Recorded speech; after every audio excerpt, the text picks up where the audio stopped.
جی اگلا سوال ہے کاروبار سے متعلق، جیسے اس سے پہلے بھی یہ گزر چکا ہے سوال،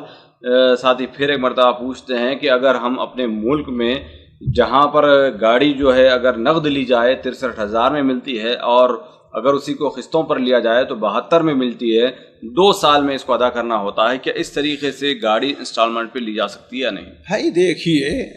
انسٹالمنٹ کا جہاں تک تعلق ہے، اگر کچھ شروط پائے جائیں تو اس کے جواز میں میرے نزدیک کوئی شبہ نہیں ہے۔ ایک شرط تو یہ ہے کہ وہاں سے معاملہ طے کرنے سے پہلے ایک چیز پر اتفاق ہو جائے۔ یہ نہ رہے کہ ہاں بھائی ٹھیک ہے، اگر ہم نے 1 سال میں دے دیا تو اتنا دوں گا، 2 سال میں دیا تو نہیں، بیعتان فی بیع نہیں ہونا چاہیے۔ آپ ایک اتفاق کر لیں، آپ اتفاق کر لیں، کسی کے یہاں دکان پر آپ گئے، بھائی ٹھیک ہے میں نقد لوں گا تو اتنے میں، اور اگر ادھار لوں گا تو اتنے میں، آپ یہ نہیں ہے، آپ کیا لیں گے، نقد لیں گے ادھار لیں گے، یہ چیز طے ہو جانی چاہیے، ایک چیز۔ دوسری چیز، جس چیز کے اوپر جتنا اتفاق ہو چکا ہے اب اس کے اوپر اضافہ نہ کیا جائے۔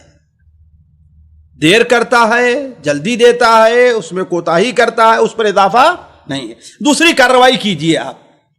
وہ سامان چھنوا لیجئے، آپ اور کچھ کیجئے، لیکن اس کے اوپر اضافہ نہیں ہونا چاہیے۔ اب جہاں تک آپ کہیں گے کہ وقت کے مدت کے لحاظ سے پیسے میں کمی ہے، قیمت میں کمی اور زیادتی، دیکھیے قیمت میں کمی اور زیادتی ایک عام چیز معروف ہے، لوگوں کے فرق سے، لوگوں کے فرق سے، لوگوں کی حالت کے لحاظ سے، لوگوں کی حالت کے لحاظ سے، اور گراہک ہمارا کیسا سامنے، اس کی بنیاد پر قیمتوں میں ہر دکاندار فرق رکھتا ہے، ہر دکاندار فرق رکھتا ہے۔ تو جہاں تک اس بات کا تعلق ہے کہ شرح فائدہ جو ہے یہ کوئی متعین نہیں ہے شریعت کی طرف سے، اس میں کسی پر ظلم نہیں ہونا چاہیے، ہے نا، اور عرف میں جو ہے اس سے الگ ہٹ کر کے نہیں ہونا چاہیے۔ ایک سبزی بیچنے والا آتا ہے بازار میں، آپ کے یہیں جامع مسجد میں، صبح وہی تربوز آپ کو 10 ریال سے کم میں نہیں دے گا، وہی آلو کا پیکٹ جو ہے آپ کو 5 سے کم میں نہیں دے گا، لیکن شام میں جب لے جانا ہوگا تو تربوز آپ کو 5 بھی دے کے چلا جائے گا، 4 بھی دے کے چلا جائے گا، ہے کہ نہیں ہے؟ آلو آپ کو، چلو بھائی اس لیے اس سے 4 ہی میں آلو دے دو، ہے کہ نہیں ہے؟ تو ایک ہی چیز کی قیمت میں وقت بدلنے سے، جگہ بدلنے سے، لوگوں کے بدلنے سے فرق پڑتا ہے۔ لہذا اگر یہ کوئی صورت ہمارے یہاں جو کمپنیاں ہیں کرتی ہیں تب تو یہ جائز ہے، جیسے یہاں سعودیہ میں عام طور پر پایا جا رہا ہے، لیکن یہ چیز نہیں ہے۔ آپ کے یہاں یہ ہے کہ ہاں بھائی یہ قسط آپ نے لیٹ کر دی تو اس پر جرمانہ لگ گیا پیسے ہی کی شکل سے، 2 سال میں نہیں دیا تو آپ کے اوپر پھر جرمانہ بڑھتا گیا، یہاں تک کہ چیز کی قیمت جتنی رہتی اس سے کتنا بڑھ کر کے سود ہو جایا کرتا ہے۔ کیوں؟ لوگوں کے تاخیر کرنے کی وجہ سے۔ ظاہر بات یہ چیز جائز نہیں ہے۔ یہاں پر ایک اشکال یہ ہو سکتا ہے شیخ محترم کی، جیسے کہ آپ نے کہا کہ اگر تاخیر ہوتی ہے، یعنی 2 سال کے بجائے اگر 2 سال 2 مہینے اگر 3 مہینے اگر کوئی تاخیر کرتا ہے تو ریٹ نہیں بڑھایا جائے گا بلکہ کچھ اور سزا دی جا سکتی ہے۔ یہ سوال یہاں ہے، ہم یہاں پر اگر دکاندار یہ کہتا ہے یا کمپنی یہ کہتی ہے کہ ہم ریٹ تو نہیں بڑھا رہے ہیں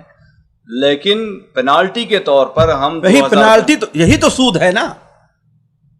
پینالٹی ہی تو سود ہے، تو اس کی گاڑی کو پورے چھینا جا سکتا ہے، چھین لے گاڑی، ٹھیک ہے، یہ پینالٹی نہیں ہے، یہ پینالٹی نہیں ہے، قطعاً پینالٹی نہیں ہے، گاڑی چھین لے، اس لیے کہ جس چیز پر اتفاق ہوا تھا وہ نہیں ہوا، ہم گاڑی لے رہے ہیں، اب موجودہ اس کی قیمت کیا ہے وہ لگا کر کے اس کو بیچیں، اپنا پیسہ وصول کریں، باقی جو ہے اس کو دے دیں، ٹھیک ہے، لیکن پیسے کی پینالٹی نہیں لگائی جا سکتی۔ کسی دوسری چیز کی پینالٹی میں نے کیا ہے، اس کو جیل میں کروائیے آپ، ٹھیک ہے، کوئی گھر کیا ضبط کر لیجیے اس کا گھر، جب تک پورا نہ دے کوئی بات نہیں، لے نہیں سکتے اس کا گھر، نہیں لے سکتے اس کا گھر۔ تو یہاں پر جو پھر وہ جہاں رہن کے معاملے میں آتا ہے وہاں تو جائز کہا جاتا ہے، کیا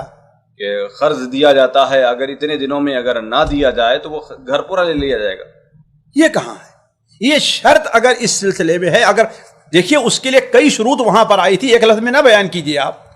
وہ پورا جو وہاں پر آیت کہ ہاں آیا جو پیسہ رکھا ہے وہ گھر کی قیمت کے موافق ہے بھی کہ نہیں ہے، ورنہ نہیں ہے تو ٹھیک ہے، اس شرط نہیں ہم بیچ کر کے اپنا پیسہ لے گا تمہیں واپس کر دیں گے. وہ ساری چیزیں ہونا ضروری ہے، بالکل اس کا موافق ہونا ضروری ہے، ورنہ جو ہے وہ قاضی ہے آپ کے سامنے، کورٹ میں آپ فیصلہ دائر مثال کے طور پر کوئی 50,000 قرضہ لے لے اور 5 لاکھ گھر کا گروی رکھ دے اور کہے کہ اگر یہ نہ دیا گیا تو 5 لاکھ کا گھر ہمارا ہو جائے گا. ظاہر بات ہے یہ تو ظلم ہے، یہ جائز ہے نہیں جائز ہے، یہ جائز نہیں، ظلم ہے. اس کو ضرورت ہے اور اس کے پاس بھائی اس کو ضرورت ہے تو ضرورت مجبوری سے فائدہ اٹھا رہے ہیں نا آپ اس کے. کوئی اپنا 5 لاکھ کا گھر 5,000 50,000 میں دے گا؟ بہت یہ ہو سکتا ہے قانونی کارروائی کیجئے، بہت ہے اس گھر کو بیچا جائے گورنمنٹ کی نگرانی میں، جیسا کہ ہوتا ہے، اس کا پیسہ دے کے باقی اسے دے دیا جائے.